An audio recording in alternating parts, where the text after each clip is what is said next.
Of late, there has been a very disturbing trend, a trend related to heart diseases, heart attacks, people, young, middle-aged men, falling like anything and dying while carrying out with their daily activities. Hello and welcome. My name is Pankaj Mishra. You're watching News9 Live. Now, sample this.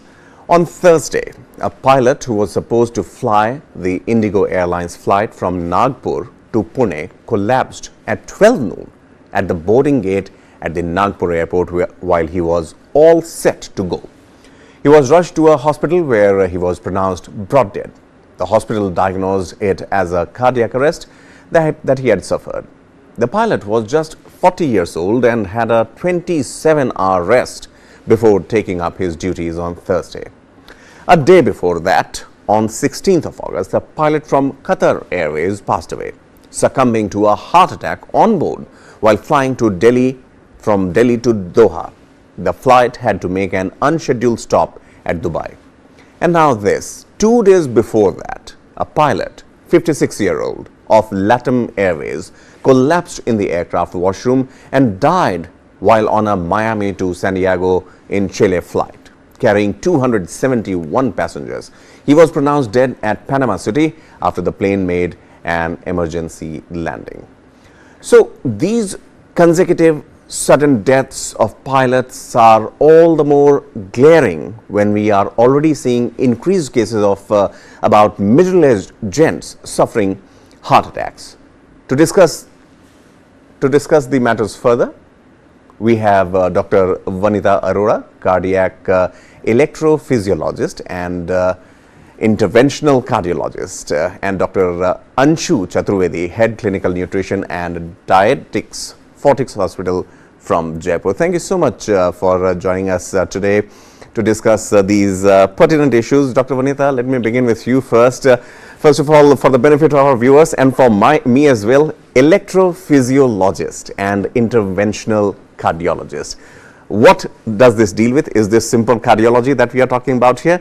And secondly, the biggest point, the moot question, are we all vulnerable because pilots are very fit and fine?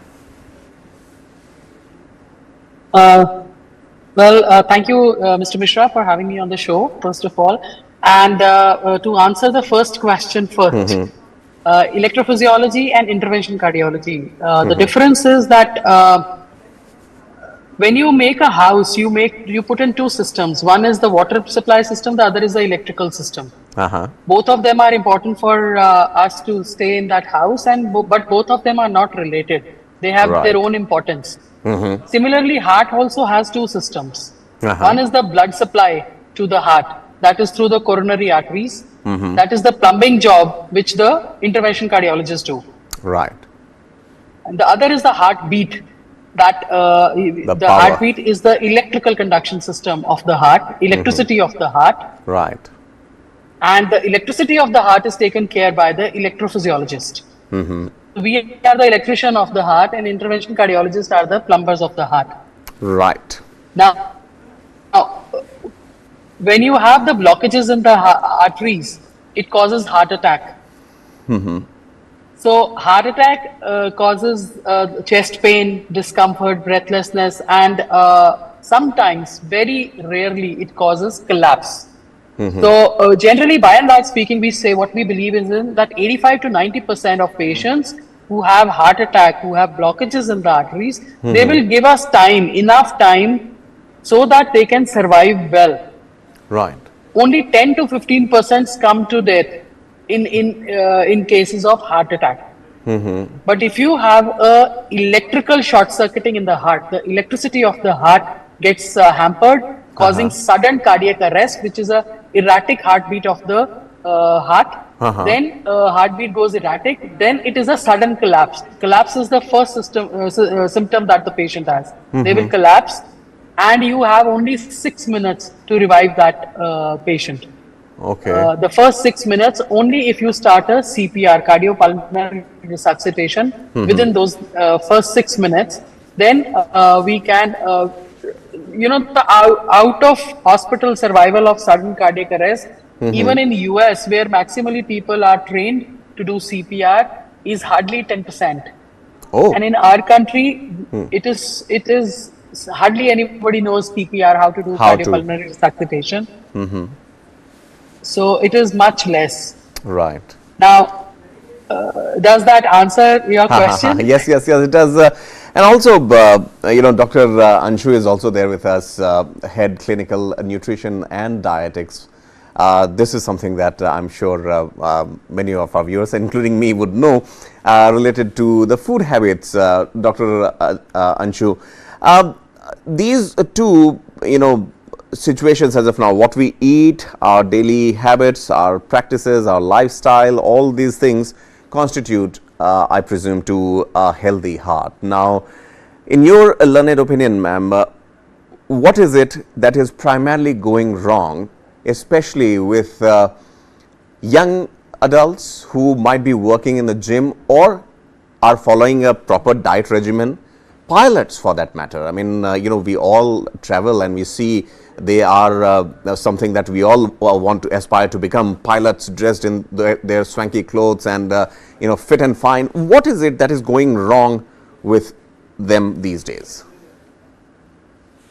Yeah, exactly what you said now, that their lifestyle is not good. They are not following a good food regime. So what they are doing, they are not taking proper sleep also. I want to add here, they are not taking a proper sleep here, as well as they are eating food which is rich in bad fat, which we used to say trans fats. They are consuming food which are rich in trans fats. It is like pizza, burger, fast foods, as well as the fried food which we usually eat, like samosa, kachori, and namkeens. These are the basic examples which we found very easily to in near shops or anywhere. So these Right. are the things which they are consuming very often, and they are getting these things very easily, and they are handy also. So these are the things which increase in their LDL levels, which further converts into total cholesterol and ultimately affect their hearts. And as Right. I said, their sleep pattern is not good, and they have to go to their flights at any time which they are given, their any schedule they are given. So they have to catch their duties, their flights on time. So these are two things. One more thing, that is a stress level on which they are working. So stress is another reason for these kind of diseases. Right. Dr. Anshu will try to fix your video also. Your audio is probably completely okay. But Dr. Arora, what Dr. Chaturvedi mentions is quite critical here. Obviously, stress, the workload, back-to-back, commitments. These are certain things that we have to live by. As doctors also, I'm sure the pressure is tremendous. In your case, I would definitely say it's a matter of life and death. And you all have performed, we have seen, during COVID times also how relentlessly you and your team and fraternity worked. But do you believe that with such examples, with such repetition and back-to-back deaths, are all of us vulnerable to heart attacks? क्या ये आपको भी हो सकता है, मुझे भी हो सकता है, despite the fact that we maintain a strict routine? Well, Mr. Mishra, first of all, what has happened, the sudden collapse of the pilots, I'm not sure whether it is heart attack, it is sudden cardiac arrest. Okay. So, I told you heart attack gives us time to, until unless it's such an extensive heart attack, and unfortunately they are fitting into that 10-15% patients who will die of heart attack. Otherwise, 85% survive. It is sudden cardiac arrest. Now here, stress plays a very important role.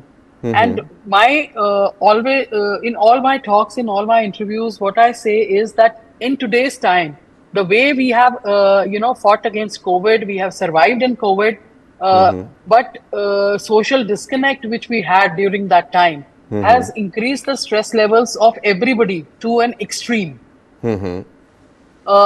So I talk of me time. I talk of everybody. This is essential for everybody. However relaxed or however stressful your work is, if you can have 20 to 25 minutes of your me time within 24 hours, It will change your personality. It will reduce the stress level. It will make you happy. It will release the endorphins, which will make you happy. And it will decrease the incidence of sudden cardiac arrest and coronary artery disease.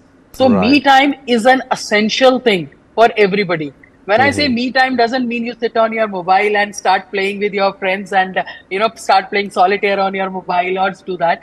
Enjoy what you do: music, books, sleeping, walking alone, taking a walk alone in the park, whatever you enjoy doing, which gives you happiness from inside. Do that for those 25 to 30 minutes, and that me time can really make a difference in your stress levels. Right. Apart from that, the clinical scenario that you have discussed today, I would say, it is utmost important to do a good physical and clinical evaluation of the pilots. Being a pilot is a very high risk job. When I say risk, it doesn't mean that it is a high risk for the pilot. It is high risk because he has a lot of responsibility of the passenger's life and the crew life on him. So such high profile and high risk Right. jobs, you need a very good, health protocol has to be followed. The checkups Right. have to be followed. I do not know. I'm not sure whether the Right. airlines are following that. I'm sure they must be doing it, No, but no. they have to make it more stringent. Right. No, no, that's the due diligence, the precautions, I'm sure that is there, and yeah, ample rest time is also given. Dr. Chaturvedi, No, rest time is different. It is the checkup which is important. it is checkup, yes, the medical Regular, checkup. yes, the Definitely, regular that's the checkup. key issue there. Definitely. Stay with us, Dr. Arora. Dr. Anshu, now, Yes. you are from Jaipur, obviously, pink city bhi kehte hain Jaipur ko. To stay in pink of our health, I mean, on a day-to-day basis, what diet, would you reckon, which is easy to maintain also? Because time and again, we see people just say, I'll fall off the wagon, mere se nahi hoga. What is it that could be a good balance? As I told about the junk food, so we can replace our junk food with some handy food like fresh fruits we can carry with us. Like more of color, if we will add in our diet, it will be more beneficial for our heart as well as overall health. As well as another thing, we can reduce or cut down the amount of excessive amount of salt from the diet as well as extra amount of fats from the diet. Rather than taking calories from fats, we can increase the amount of good carbohydrate. Like we can take good carbohydrate from the fruits, from the vegetables, from the pulses, from the beans. So these are Right. the good sources of carbohydrates which comes along with lots of micronutrients. Like they are rich in zinc, magnesium, manganese, and potassium, as well as other sources, other things also. So Right. we can replace our junk food, and another thing uh,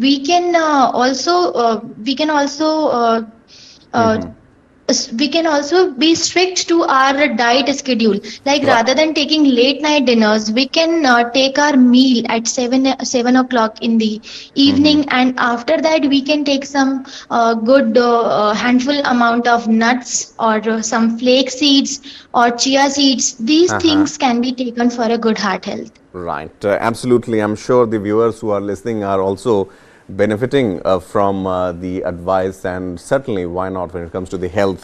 Dr. Arora, one final question, what I want to ask, and maybe I might be teetering on the wrong side of information here, but how true is this or how wrong is this, as we are constantly hearing that these heart attacks have got something to do with the COVID vaccination? Is it? Very interesting, Mr. Mishra. These rumors have been going on. We have been discussing these things about the vaccine, but I am not very sure whether it is the vaccine or it is the COVID per se, which is the cause for increased incidence of heart attacks in youngsters, increased incidence of sudden cardiac arrest. During COVID time, we had the acute problem of the lungs. So we concentrated on lungs. We were saying CT score, you must have heard, X-ray karao, CT karao lungs ka, and get that done. And we concentrated on that. Unfortunately, none of us knew anything about the COVID that time. the learning curve has gone by as the disease has progressed and we have seen the patients in front of us. We are seeing a lot of cardiac involvement, which are post-COVID patients who have cardiac involvement, whether it is in form of increased clot formation, whether it is form of increased clot formation in the coronary arteries, in the peripheral arteries, and in form of arrhythmias, that is the heartbeats which are going haywire and up and down. Right. So I am not sure whether it is totally right to say and put the blame on the vaccine. It is the disease itself, the COVID itself, which has not only caused problem in the lungs, it has caused problem in the cardiac, in the heart, muscle and electrical system also. Right. Dr. Vanitha, Dr. Anshu, thank you so much for joining us. I know it was a short discussion, needs more time definitely, but yes, the information and the aspects that both the doctors mention clearly goes on to say that one has to be careful when it comes to heart-related matters, and after a certain age, as they say, the diet also needs to be managed, and with the current challenges, the stress levels that go up every now and then, that too needs to be kept under check. Nonetheless, we end this broadcast here, but on the other side of the break, you can definitely enjoy News9 Plus's documentary, The Chhatrapati Chronicles. Take a look.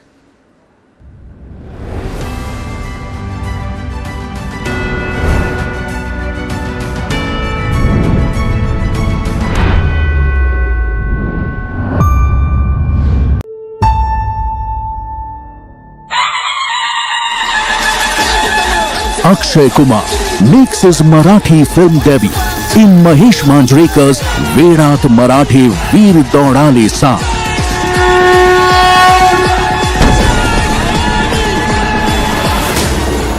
What's inspired Khiladi Kumar to foray into new terrain? Playing iconic Maratha king Shivaji Maharaj, he's jumping on a bandwagon that spells magic on the box office.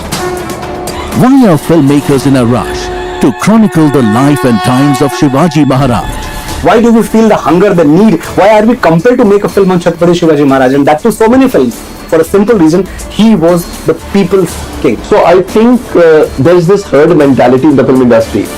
One film clicks, then there's a line of producers who announce films with similar storylines. Personality that has not been adequately explored on the big screen.